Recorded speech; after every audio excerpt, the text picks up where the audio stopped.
Now, the greatest radio shows of all time.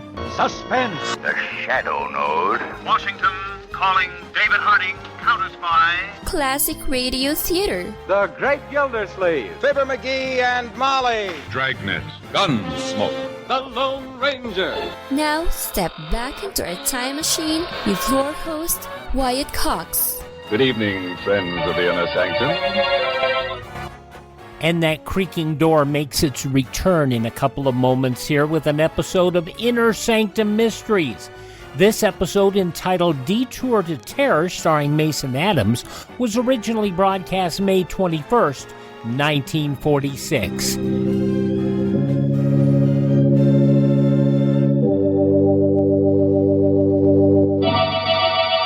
Lipton Tea and Lipton Soups present Inner Sanctum Mysteries.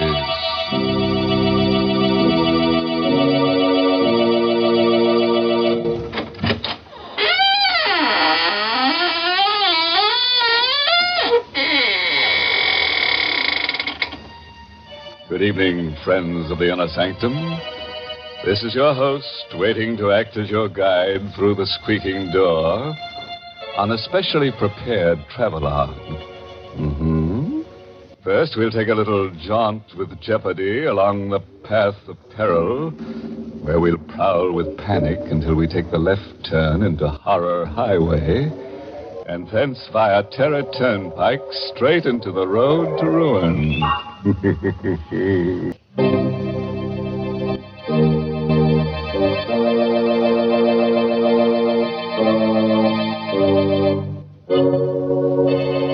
Listen now to the strange tale of a boy and his twin sister, and their dog, and the wreckers of Hurricane Cove. It's called Detour to Terror, an original radio play written especially for Inner Sanctum by Emil Teppelman. And here is Mason Adams as Jerry Watson to tell you the story himself. I had a strange, uneasy feeling all evening after Linda left to drive to Hurricane Cove. Somehow I had a presentiment of danger. Linda and I were twins, and always, in some uncanny way, each of us had been able to sense when the other was in trouble. Tonight, the feeling was very strong. Butch sensed it, too. He was only a mongrel pup, but he was smart. I shouldn't have let Linda go alone, but she had insisted. She was a feature writer for the Manhattan Magazine, and she'd run across the trail of a story about an old family of wreckers who lived down by the shore near Hurricane Cove. The tale went that this family had made a living in the old days by placing false signals on the shore in order to lure ships onto the rocks and then loot them. It was this story that she'd gone to investigate. Unwilling to go to bed with that uneasy feeling lying heavy upon me, I dozed in the chair by the fire with Butch's whine in my ears. It must have been a dream, because I saw Linda's white face floating in a sort of haze. And then I saw the fear in her eyes as she called to me. Jerry! Jerry, help me! Help me! I came awake suddenly with a cold sweat on my face. Butch was on his haunches by the fireplace, nose in the air and howling as if for the dead. I felt myself trembling. Linda in danger. Somewhere out in that storm, Linda was calling to me for help. She needed me terribly. Come on, Butch, we're going after her.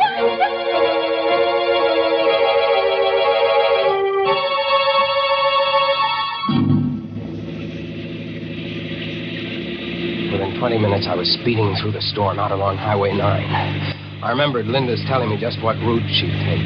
See, Jerry, I'll go out on 9 to here, and then turn off on the old shore road. It isn't used much anymore, but it's the shortest route to Hurricane Cove. And if I leave now, I should be there by midnight.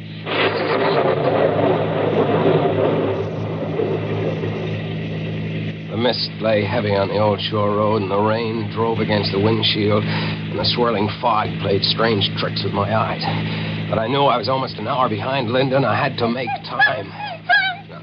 Don't worry, Butch. We'll catch up to her. We'll find her. If I could only go faster. It's fog. I can't see 20 feet ahead. Hey! It's a red lantern on the road. What? It's a detour sign. Bridge ahead, washed out. Detour. What'll I do, Butch? How do I know what Linda did? Did she drive straight ahead or did she take the detour? I've got to know. I can't sit here waiting. We'll take the detour, Butch, and pray it's the right choice.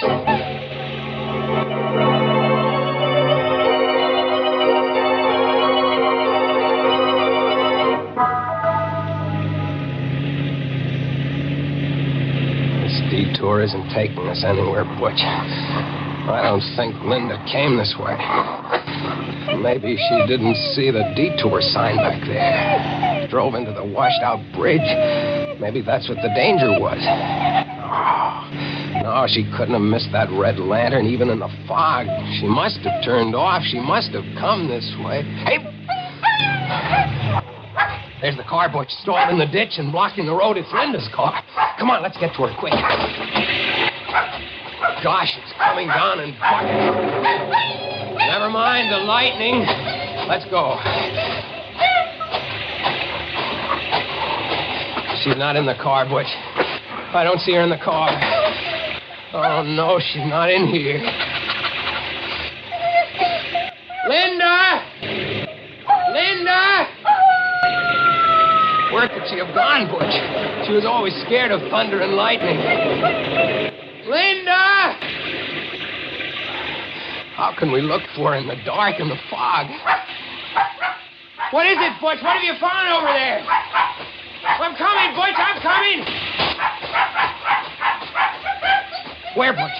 Where, behind the tree? All right. Linda. She's not... Linda.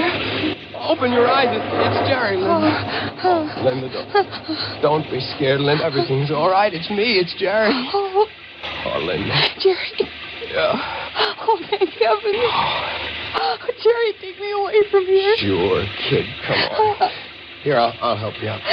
Come on. My car's over this way. I must have fainted.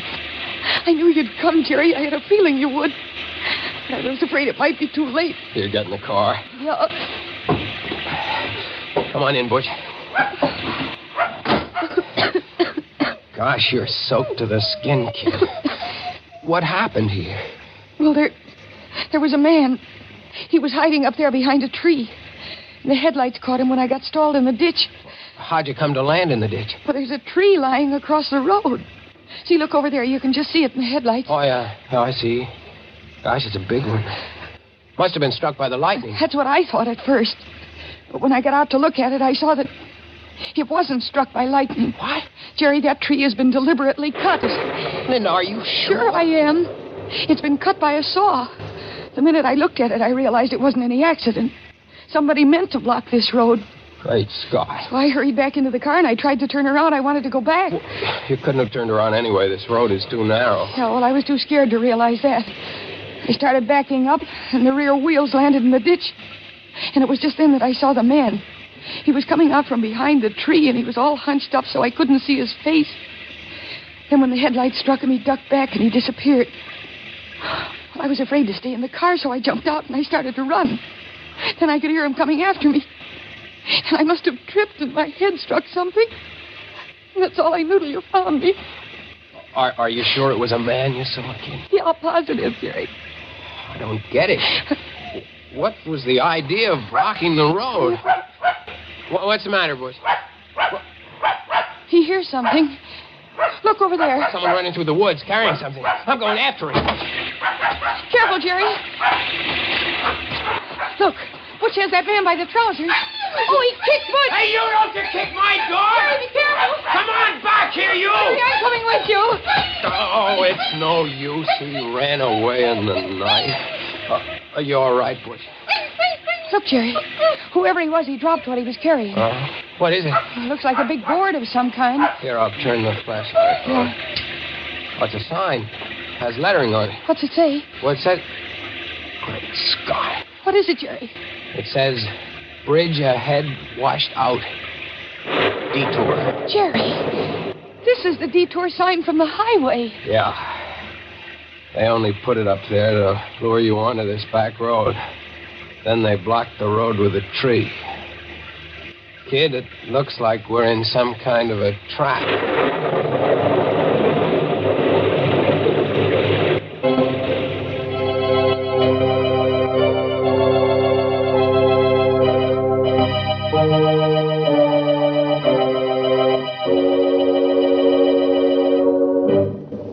Now, what kind of a mess have we got these poor people into?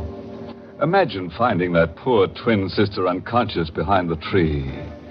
And it took Butch to find her, too. I wonder what kind of a tree it was. Oh, probably a dogwood tree. As you can always tell a dogwood tree by its bark. May 21st, 1946, Inner Sanctum Mysteries on Classic Radio Theater with Wyatt Cox. Let's see, if something costs less, but people are happier with it, that sounds like something to look into, and that's MediShare. Maybe you've heard switching to MediShare to pay for healthcare can save the typical family $500 a month, and that's huge, but it's also true that people are way more satisfied after making the switch, too. The customer satisfaction rate for MediShare is double that of the typical health insurance plan. Double. MediShare works. It's been around for more than a quarter century, and members have shared more than $3 billion of each other's bills. People love having telehealth and a huge nationwide PPO network. So, yeah, you can save a ton and like it better. Imagine being happy with how you're taking care of your health care. So if you're self-employed or part of the gig economy, or you just want a plan you're happy with, you can call right now and get a price within 2 minutes. A very, very smart use of 2 minutes. Here's the number you need. 833-34-BIBLE. That's 833-34-BIBLE. 833-34-BIBLE. The buy one, get one free special going on now at MyPillow. MyPillow bed sheets, Giza Elegance MyPillows, the roll and go anywhere MyPillows, and 6-piece towel sets on special. Go to mypillow.com/USA, use promo code USA, or call 1-800-951-8175 and find out all the great deals you can get right now at MyPillow. mypillow.com/USA. Now on Classic Radio Theater with Wyatt Cox, more of Inner Sanctum Mysteries, Detour to Hell, starring Mason Adams, May 21st, 1946.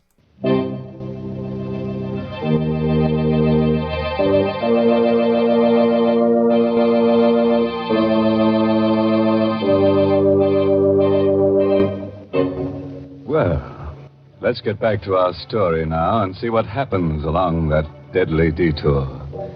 I have a hunch that Jerry and Linda are in for a lot of trouble. Trouble and twins, you know, never come singly.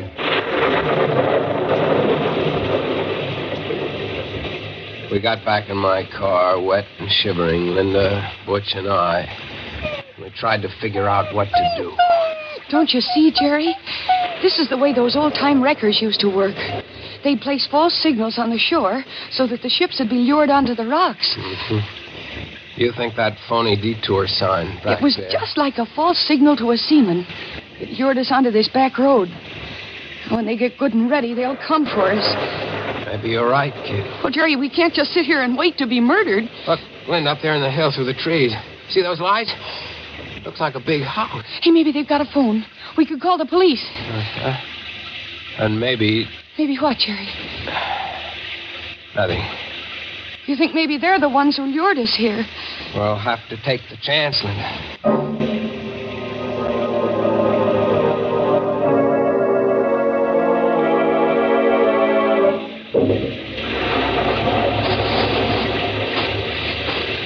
The ground here is so soft. Isn't there a path through these woods? There is. We could never find it now. Anyway, this is the quickest. There are the lights of the house, up ahead through the trees. Such big trees, so old and bare. They look like evil things, like they're waiting to twine their arms around us and crush us. Quit it, kid. You'll work yourself up for nothing. We'll be at the house in a minute. What? What is it? The lights, they went out. The house, it's all dark. Quiet, Butch, Why did they quiet. put the lights out, Jerry? Maybe they went to sleep. What'll we do? We'll go up and ring the bell. That's what we'll do. Jerry, What? you hear that? Yeah, someone playing the piano in there. In the dark. Oh, it sounds uncanny. Come on, I'm going to ring the bell.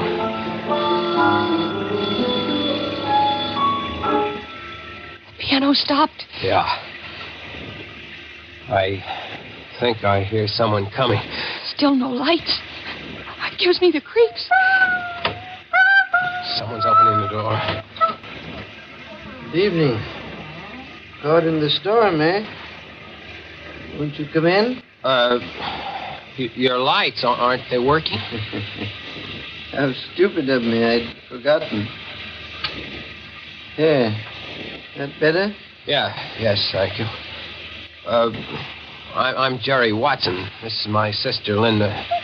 This is Butch. How do you do? My name is Considine. Gregory Considine. And you're quite welcome, I assure you. Mr. Considine, there's been a tree cut across the road down there. Tree? Cut? You mean struck by lightning? Well, I don't think so, sir. I think it was done deliberately. I'd like to use your phone to call the police. I'm so sorry. The phone is out of order. The storm, you know. I'm sure you must be mistaken about the tree. You must be soaked through and through. Please, follow me into the library. I'll get you some dry clothes. Jerry, did you see his eyes?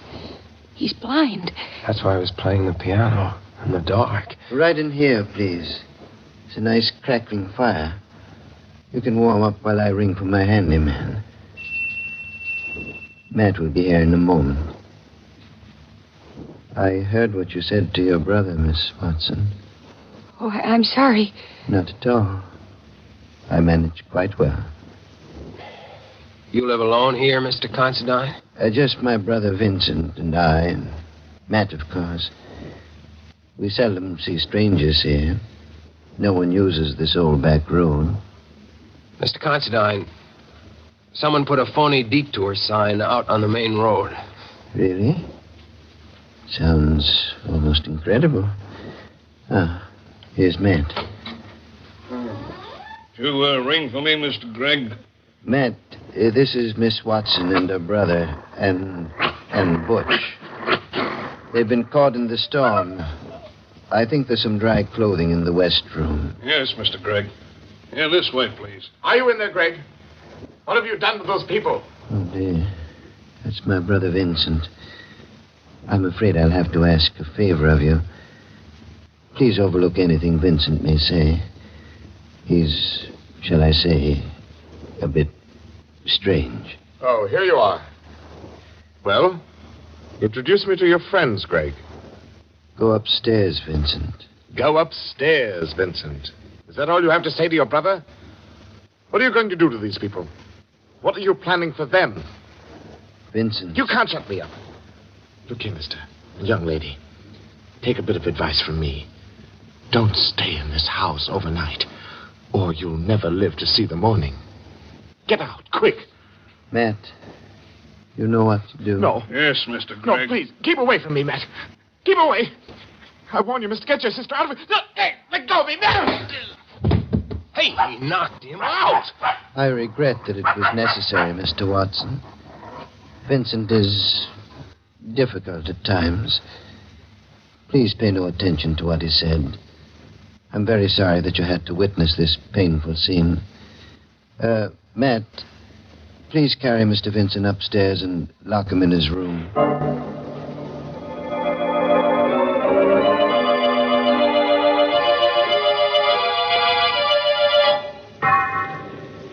I hope you like these rooms.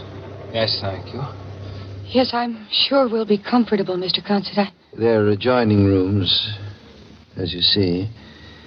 And these doors bolt on the inside. I advise you to keep them locked all night. We surely will. Thank you for these dry clothes. And for the tea. You're quite welcome, I assure you. Now just try to get a good night's sleep. Everything will be all right in the morning. Oh, Jerry, I'm scared. So is Butch.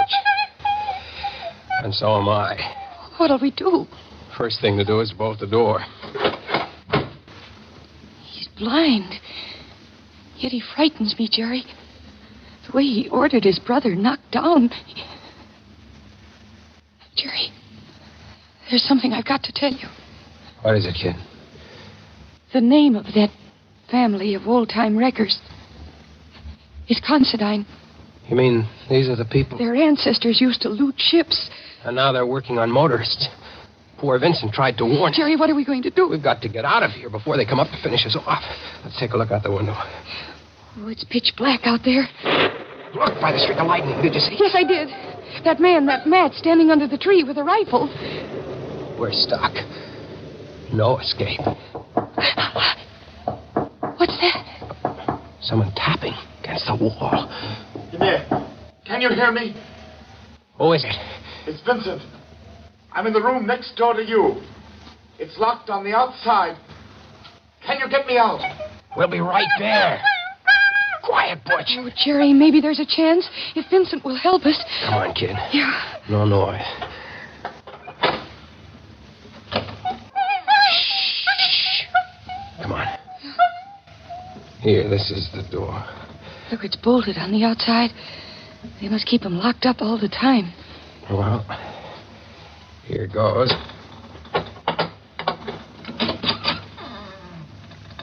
Vincent? Here I am. Don't make any noise. May 21st, 1946, Inner Sanctum Mystery. The conclusion next on Classic Radio Theater with Wyatt Cox.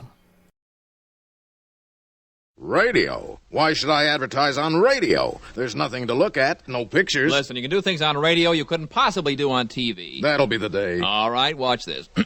Okay, people, and now when I give you the cue, I want the 700-foot mountain of whipped cream to roll into Lake Michigan, which has been drained and filled with hot chocolate. Then the Royal Canadian Air Force will fly overhead towing a 10-ton maraschino cherry, which will be dropped into the whipped cream to the cheering of 25,000 extras. All right, cue the mountain.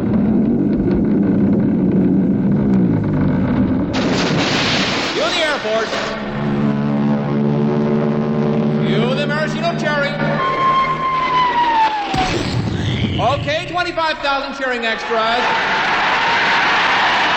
Now, you want to try that on television? Well... You see, radio is a very special medium because it stretches the imagination. Doesn't television stretch the imagination? Up to 27 inches, yes. She was born in a humble shack amidst the lemon groves of Goleta, California. Mommy, don't cry. You know what they say? When life gives you lemons, make lemonade. I was gonna say life sucks, and then you die. But I like yours better. And with that, Alexandra Johnson launched her lemonade stand. Lemonade, nickel a glass. Every day, even during the frigid California winters, a bone-chilling 72 degrees, you could find her. You can have it sour, you can have it sweet. Little girl's lemonade will knock you off your feet. The little girl with the sour brew wanted more, national distribution, franchises, and so she rolled out a well-budgeted advertising campaign. Me and the rest of the dockworkers only drink little girl lemonade. She was made president of the International Sour Drink Association and chosen to give the keynote speech at their convention. You all set with words of wisdom, honey? You know what they say, Mommy. Always advertise so consumers think of your product first. I was gonna say never swallow a lemon seed or a watermelon on your tummy. This fabricated but interesting story is to remind you that it's called advertising and it works. Put your message on this national advertising platform by emailing classicradiotheater@gmail.com. classicradiotheater@gmail.com.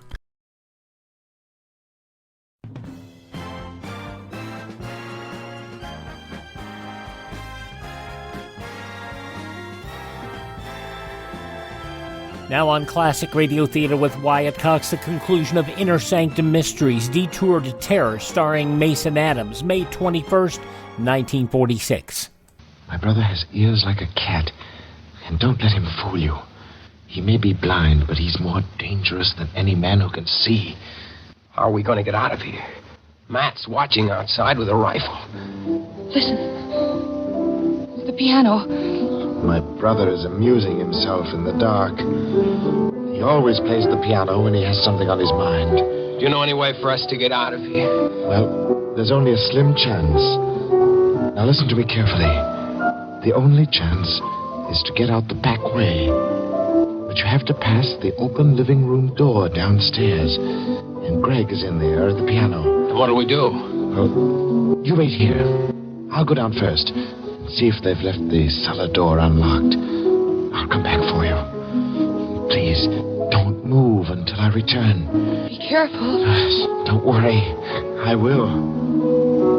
Jerry, what'll happen if Greg hears him? Greg will probably call Matt and lock him up again. And what'll become of us?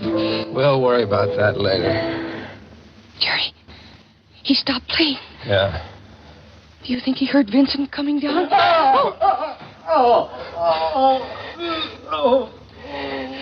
Jerry, Greg caught him. What'll we do? Come on, we're going down. The lights are all out down here. I don't hear anything. Where do you think Greg is? Maybe waiting to jump us in the dark. Come on, I don't care. Stick behind me. We're going in the living room. Where's Butch? I don't know. What is it? My foot touched something. A body. Then I'm going to take a chance on the flashlight. Stand back. All right. Great Scott. What is it? Look. What is it? What? That isn't Vincent. It's Greg.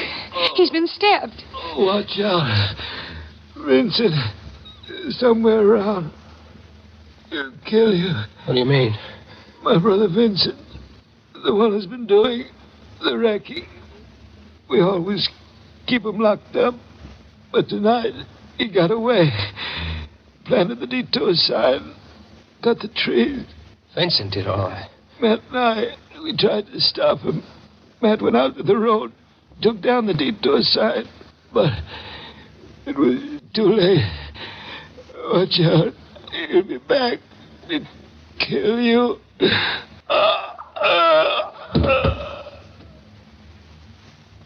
He's dead. Jerry. Poor Greg. And we thought it was... Oh, the lights. Thank you for waiting for me. Vincent. Where'd you get that rifle? From Matt. He won't need it anymore. What are you going to do? What do you think? You're crazy. Well, aren't we all? Now, my good friends, if you'll just say a prayer. Any little prayer will do. Don't point that gun at my sister. It won't do you any good to stand in front of her. This rifle is a 30-30. Now, if you're ready... Jerry, he's mad. Look out! Butch! Attaboy, Butch! Let go of the gun!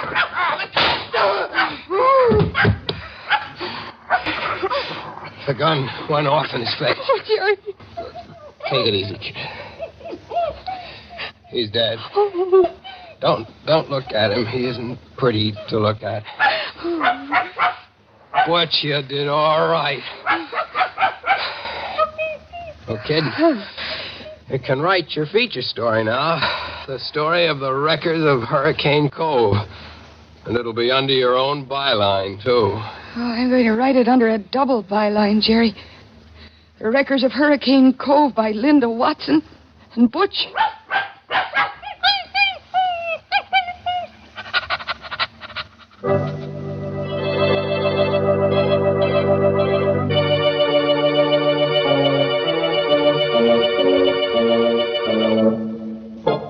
Well, Butch, how does it feel to have a byline?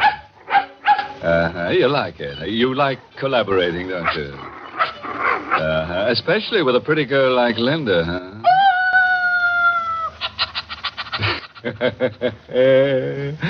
Which just goes to prove that there's a little bit of wolf in the best of dogs.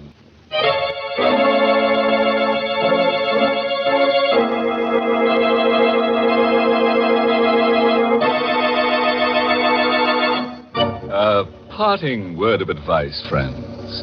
If you should ever awake from a hideous nightmare and find yourself driving in a mental fog along a lane that has no turning, with madmen lurking behind trees waiting to strike you down, and strange beasts with red tongues lapping at your ankles, and a bare and ugly trees stretching forth their gnarled arms to crush you, and there is no escape at all, why worry about it?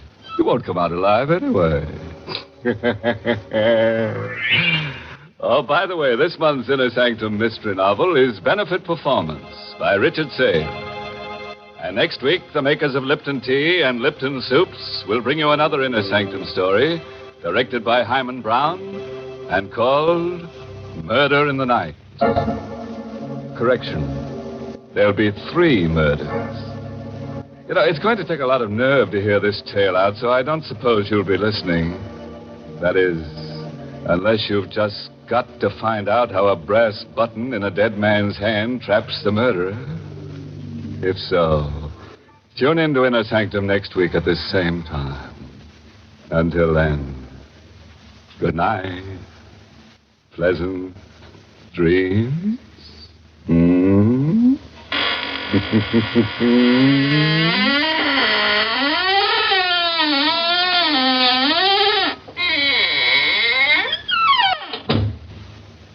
May 21st, 1946, Inner Sanctum Mysteries on Classic Radio Theater with Wyatt Cox. Are you suffering with arthritis or osteoporosis? Do you have diabetes? Did you know that these are just 2 of the hundreds of diseases that have seen improvement with Dr. Wallach's incredible longevity products? You can't get them at a health food store. The only way to get them is to call us at 800-214-0065. That's 800-214-0065. Do you have heart disease, fibromyalgia, or high blood pressure? Do you have a terrible time losing weight? Dr. Wallach can help. He was a veterinarian and cured diseases in animals. He felt that he could do the same for humans, so he became a physician.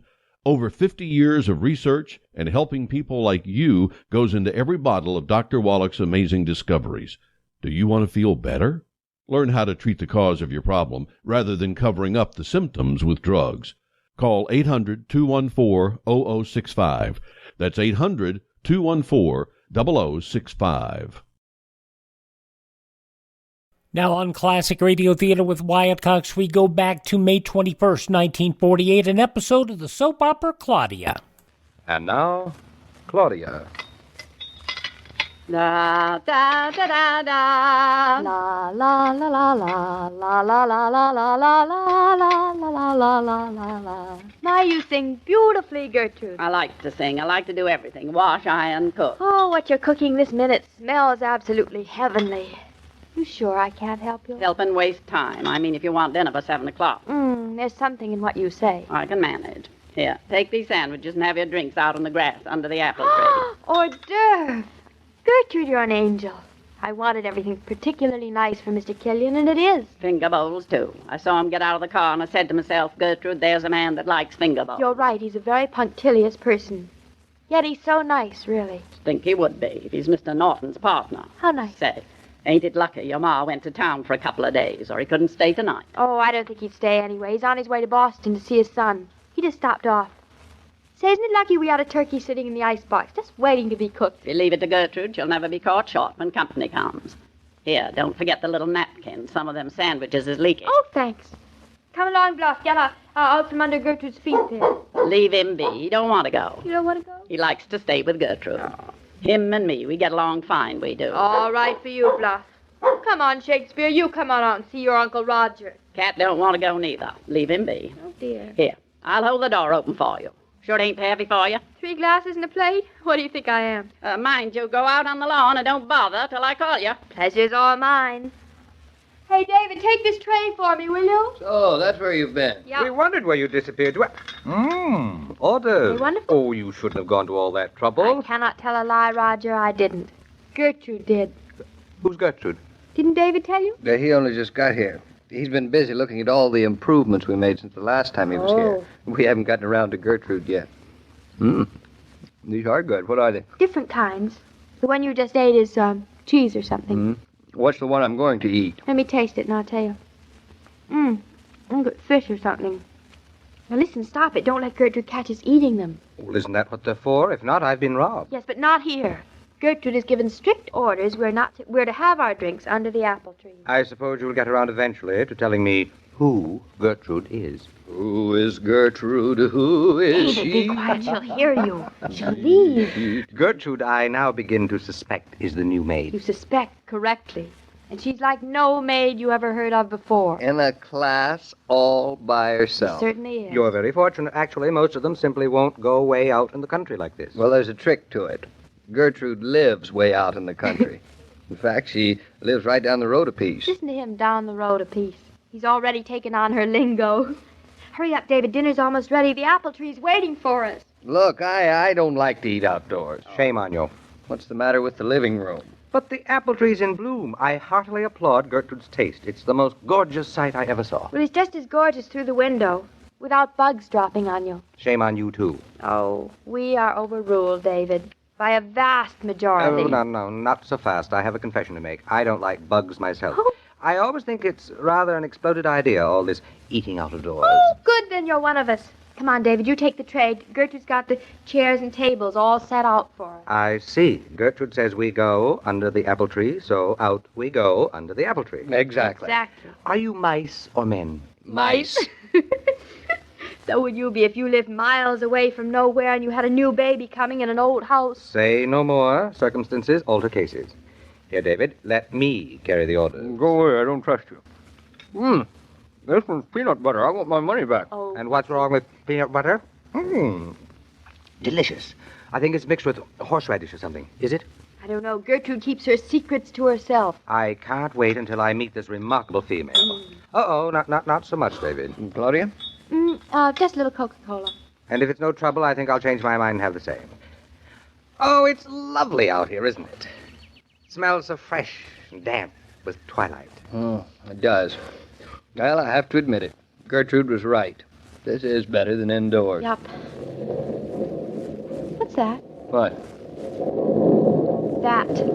Sounded like thunder. Oh, it is thunder. For goodness sakes, there's going to be a storm.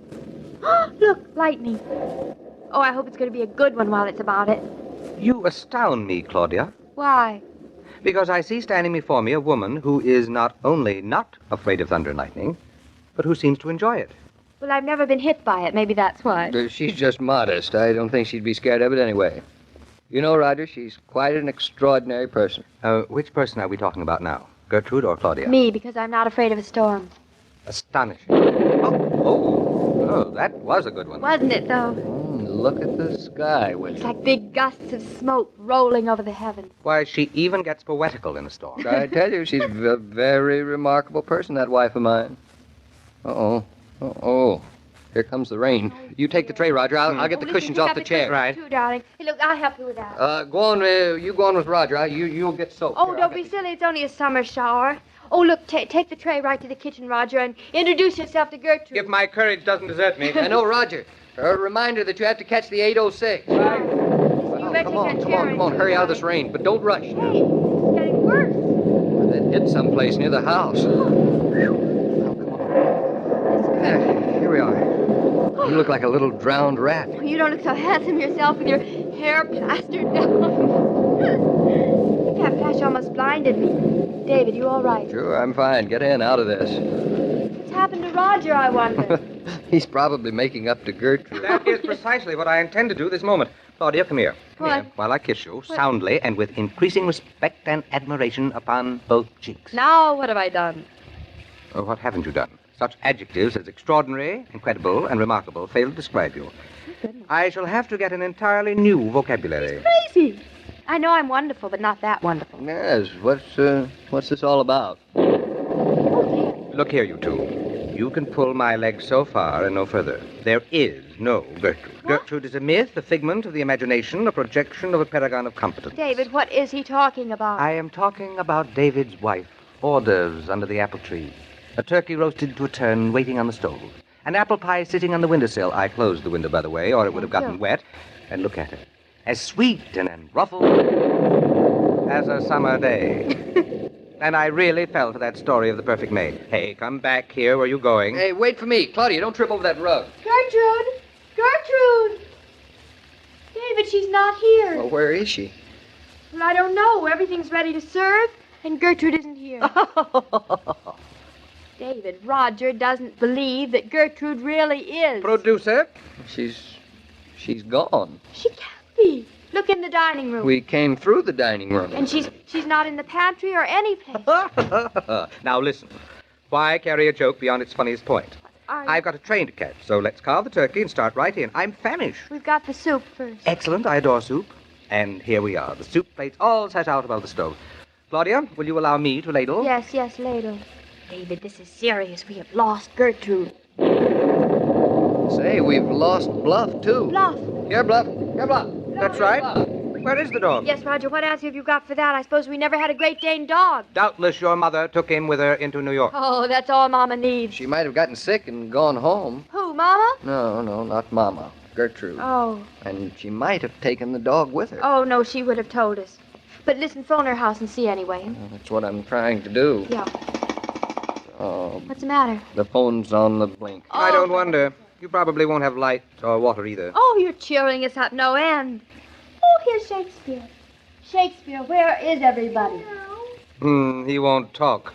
Come on, time's fleeting. I'm putting the soup on the table. Be careful of that swing door. It comes back and hit you when you least expect it. Oh, so it does. Roger, you look so funny. Listen, David, this is no joke. What could have happened to Gertrude? Well, I haven't the faintest notion. All I know is that Roger will never in the world believe we haven't been pulling his leg about her. Do you think he really thinks I'm wonderful enough to have had hors d'oeuvres under the apple tree and cooked this marvelous dinner at the same time? You heard him say so. Very well, then. I might as well have the game as the name. Listen, after Roger's train leaves, we'll attend to the matter of finding one lost maid and one lost Great Dane dog. But in the meantime, Gertrude is the cat. Out of Gertrude's way. Mr. Norton, hand me that plate for the rolls. Come on, you don't know what you're missing. The soup is wonderful. We're coming.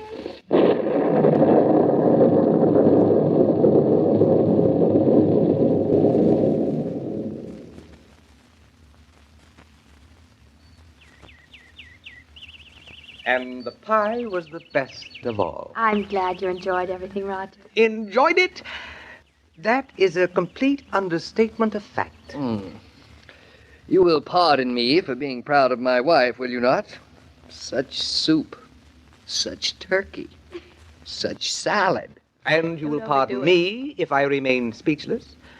I've run out of my second set of adjectives. Oh, really? Now, what's so hard about throwing together a little dinner? I'd like to see the average young bride do it. Well, you just have.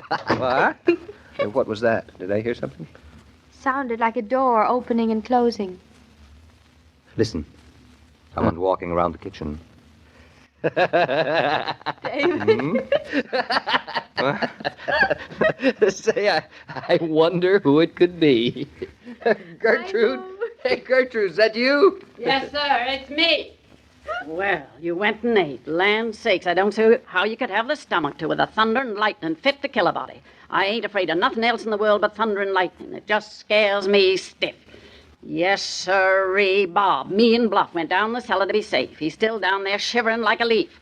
How was the turkey? Oh, fine. You didn't fix the gravy right, Mrs. Norton. You should have added the yolk of the egg I had all beat up and ready. I couldn't imagine what that yolk of egg was for. Well, anyway, the storm cleaned up in time for me to serve the finger bowls. I'll have 'em right here in a jiffy. Hope you enjoyed your dinner, Mr. Killian. Oh, I'm starting out on my third set of adjectives. Of all the unscrupulous, incorrigible, unpredictable... Are you talking about my wife, sir? He is talking about your wife, sir. Dum, dum, dum. When the young people come trooping in with their friends and head for the refrigerator, you know what they're after. And if they don't find Coca-Cola enough to go round, you can just imagine the disappointed exclamations. So you'll find it's wise to follow the example of so many mothers today and order Coke by the case.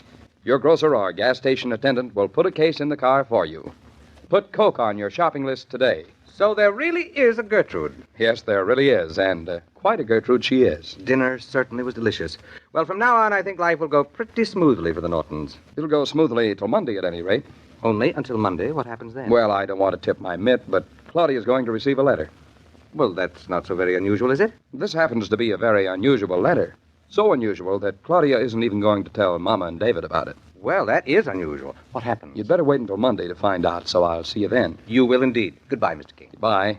May 21st, 1948, Claudia on Classic Radio Theater with Wyatt Cox. Thank you for making us a part of your day. Would you please thank this radio station and support their advertisers? It is their kindness and courtesy that allows us to be with you each and every time we roll around here on your favorite station. And could you also do me a favor? If you miss a day, you don't have to miss a single show. You can find them on my webpage, classicradio.stream, and at iHeartRadio, Spotify, Spreaker, TuneIn, Apple Podcast, Google Podcast, Amazon. Just search for Classic Radio Theater with Wyatt Cox. Classic Radio Theater with Wyatt Cox. And, of course, my webpage, classicradio.stream. Thanks for tuning in. Thank this station. Support the advertisers. Tell your friends the great radio shows are right here at this spot on the dial. Classic Radio Theater with Wyatt Cox on your favorite station.